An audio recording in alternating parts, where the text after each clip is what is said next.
दोस्तों Indian railway finance corporation limited यानी IRFC की अगर बात करें तो स्टॉक में आज हमने पॉजिटिव क्लोजिंग देखी है और स्टॉक एक बड़ी तेजी के लिए तैयार हो रहा है। इसके पीछे कुछ बड़ी गुड न्यूज है जिनको एक एक करके डिस्कस करने वाले।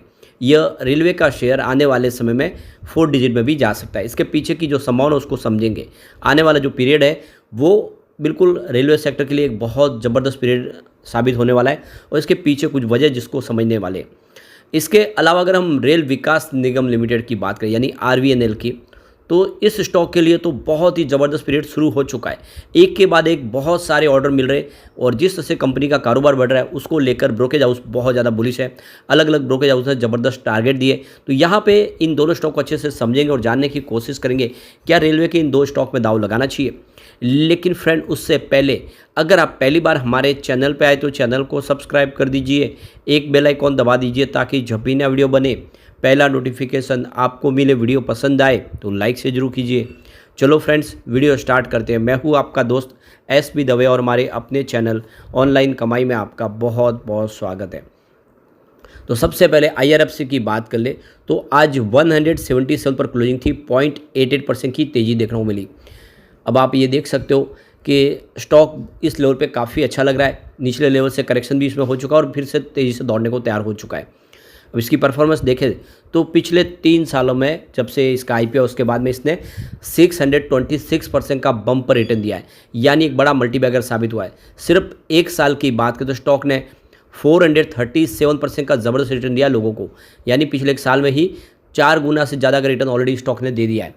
सिर्फ 3 मंथ की बात करें स्टॉक ने यहाँ पे 30% का शानदार रिटर्न दिया है। पिछले एक महीने में 20% स्टॉक दौड़ चुका है। ये ओवरऑल देखें तो इसका रिटर्न लगातार पॉजिटिव बना हुआ है। अब आप देख सकते हो कि हमारे फाइनेंस मिनिस्टर निर्मला सीतारमण ही आगे फाइनेंस डिपार्टमेंट संभालेंगे।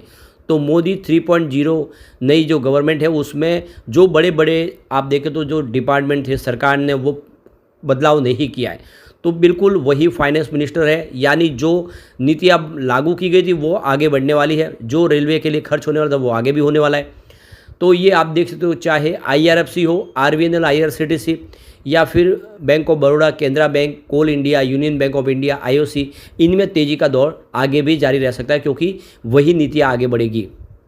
तो आने वाले 5 सालों में वो सारी जो पॉलिसी जो सरकार ने पहले बनाई वो तेज़ी से आगे बढ़ेंगी। जो कामकाज शुरू किए गए थे वो अब फाइनल होंगे, यानी बहुत सारा खर्च होने वाला है। ऐसे में आईआरएफसी के लिए एक बड़ा रोल है। रेलवे सेक्टर को ये फाइनेंस प्रोवाइड करती है और बैंकों के लिए भी काफ़ी अच्छी अपॉर्चुनिटी है। तो यहाँ पे रिपोर्ट में कहा गया कि जितने पीएसयू स्टॉक है वो आने वाले 5 सालों में भी बेहतर प्रदर्शन करते हुए दिखाई देंगे। तो जो मार्केट एक्सपर्ट है उनका कहना है कि फाइनेंस मिनिस्टर वही है, वही पॉलिसी आगे बढ़ेगी, इसलिए आपको पीएसयू स्टॉक में निवेश के बारे में सोचना चाहिए। स्पेशली अगर आप देखें तो रेलवे सेक्टर से संबंधित पीएसयू हो या बैंकिंग सेक्टर के हो, एनर्जी सेक्टर के, पावर सेक्टर के और इंफ्रास्ट्रक्चर सेक्टर के, ये सारे सेक्टर आने वाले समय बहुत ज़्यादा कमाल करने वाले हैं।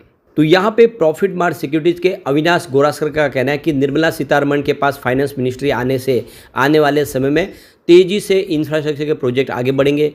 फाइनेंस सेक्टर में जो सरकार की जो नीतियाँ वही आगे बढ़ेगी, जिससे जो पहले जो योजनाएं शुरू हुई है उसमें कोई कमी आने वाली नहीं। और उसमें अब देखें तो अनाउंसमेंट पहले ही हो चुके थे इलेक्शन के पहले, वो सारी की सारी योजनाएँ अब लागू होगी। रेलवे सेक्टर के लिए बहुत सारा खर्च होने वाला है।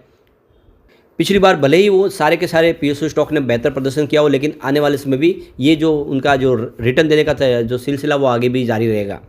तो अविनाश गोरासकर का कहना है कि आपको RBNL, IRFC, bank of Baroda, NBCC ऐसे स्टॉक में निवेश के बारे में सोचना है जो काफ़ी बेहतर रिटर्न दे चुके हैं। आने वाले समय और भी शानदार प्रदर्शन कर सकते हैं।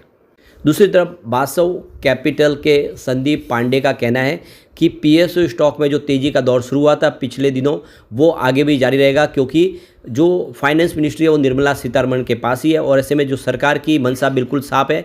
जो योजना शुरू की गई वो किसी भी योजना को बंद नहीं किया जाएगा, किसी को ठंडे बस्ते में नहीं डाला जाएगा, बल्कि उसमें और तेज़ी लाई गई। आने वाले 5 साल में वो सारी योजनाएँ कार्यान्वित होगी और उसमें और कुछ नए और फैसले हो सकते हैं जो देश की तरक्की के लिए ज़रूरी हो। ऐसे में ये पीएसयू स्टॉक कमाल कर सकते हैं, यानी ये आने वाला जो समय पीएसयू स्टॉक के नाम पे हो सकता है। दूसरी तरफ देखें तो रेलवे मिनिस्टर अश्विनी वैष्णव फिर से बन गए हैं और उनका कार्यकाल भी 5 साल के लिए बढ़ चुका है। तो रेलवे सेक्टर के लिए जो भी फैसले हुए थे वो सारे के सारे ऐसे ही आगे बढ़ेंगे, यानी किसी प्रकार का कोई पैर पीछे नहीं खींचा जाएगा। रेलवे सेक्टर के लिए बजट भी बढ़ाया जाएगा। ऐसे में IRFC हो, इरकॉन इंटरनेशनल, रेलटेल जैसे शेयर काफ़ी शानदार कमाल कर सकते हैं। तो रिपोर्ट कह रही है कि इसमें आने वाले समय अश्विनी वैष्णव की वजह से जो रेलवे सेक्टर के इंफ्रास्ट्रक्चर के जो प्रोजेक्ट शुरू किए गए, चाहे वो 3 जो बड़े इकोनॉमिक कॉरिडोर बनाने का हो, या फिर जितने भी रेलवे है उसके ट्रैक का दोहरीकरण हो, रेलवे सेफ्टी के लिए हो, या फिर नई ट्रेनें शुरू करना, वो सब कुछ चलने वाला है। बुलेट ट्रेन भी आएगी। तो ऐसे में ये आने वाले समय बहुत बेहतर प्रदर्शन करते हुए स्टॉक दिखाई देंगे और ये बहुत अच्छा मौका है। सरकार ने अपनी मंशा जाहिर कर दी है, जो पहले योजना लाई थी वो सारी की सारी कंप्लीट होती दिखाई देगी। अब IRFC का स्टॉक जो बहुत ज़बरदस्त रिटर्न ऑलरेडी दे चुका है, क्या इस समय प्रॉफिट बुकिंग करनी चाहिए? तो यहाँ पे देख दो कि निर्मल बैंक की तरफ से यहाँ पे अमित भुगतानी ने अपनी राय दी IRFC के ऊपर। तो अमित भुगतानी का कहना है कि IRFC का चार्ट पैटर्न काफ़ी अच्छा लग रहा है और इस समय इन्वेस्टर से यह हमारी सलाह है कि स्टॉक को आप होल्ड करके रखें। यह आने वाले समय 190 के टारगेट को टच आराम से कर सकता है और आने वाले समय एक अच्छी बाइंग अपॉर्चुनिटी आपके लिए इस समय बन रही है। तो ये लॉन्ग टर्म के लिए अगर आप निवेश करें, 190 को पार करने के बाद ये 240 और फिर 260 के टारगेट भी दिखा सकता है। तो बिल्कुल यहाँ पे होल्ड की रिकमेंडेशन की गई है। साथ में कंपनी डिविडेंड भी देने जा रही है। 70 पैसे का डिविडेंड का ऐलान हुआ है और ऑलरेडी इससे पहले 80 पैसे का इंटरिम डिविडेंड भी दिया, यानी कुल मिला के ₹1.5 का डिविडेंड मिल रहा है फाइनेंशियल 2024 के लिए। और अभी इसकी जो है डेट नहीं आई है, तो आप इस समय खरीदारी कर सकते हैं। आपको पर शेयर 70 पैसे का डिविडेंड भी मिलेगा। तो बिल्कुल ये मौका अच्छा है, खरीदारी करनी चाहिए। अब हम चलते हैं RVNL की तरफ। तो 392 पर क्लोजिंग थी, 0.74% की तेजी देखने को मिली। तो काफ़ी अच्छा बेहतर प्रदर्शन कर रहा है स्टॉक। 396 तक आज इंट्राडे में गया, यानी फिर से 400 को पार करने को स्टॉक तैयार है। और देख सकते हो कि यहाँ पे 53% का पिछले एक महीने में ज़बरदस्त रिटर्न दिया स्टॉक ने, लेकिन ऊपर की प्राइस से 8% की इसमें गिरावट भी हुई है। 424 का इसने हाई प्राइस बनाया था। आप देख दो कि उस लेवल से इसमें करेक्शन आया। बाजार में आप देख दो कि काफ़ी शेयर नीचे आए, इसमें ये भी आए। अब देख दो कि यहाँ पे टेक्निकल सेटअप को देख के अगर देखें तो एंजल वन के ओशो कृष्णन का कहना है कि स्टॉक आपको इस समय खरीदारी करना चाहिए। इसका सपोर्ट 360 के आसपास है। आने वाले समय 400 और फिर 420 के टारगेट देखने को मिल सकता है। प्रभुदास लीलाधर की तरफ से भी इसमें खरीदारी की सलाह है। उनका कहना है कि 385 का रजिस्टेंस है, इसको पार करने पे आने वाले समय 417 के टारगेट देखने को मिल सकते हैं। तो स्टॉप लॉस 372 का लगा के इसमें बने रहने की सलाह दी है। इसके अलावा देखें तो यहाँ पे देख सकते हो कि रेलिगेयर ब्रोकिंग के रवि सिंह की तरफ से देखें तो इसमें खरीदारी की सलाह है। 405 का उन्होंने टारगेट दिया है। 387 के आसपास आपको स्टॉप लॉस लगाना है।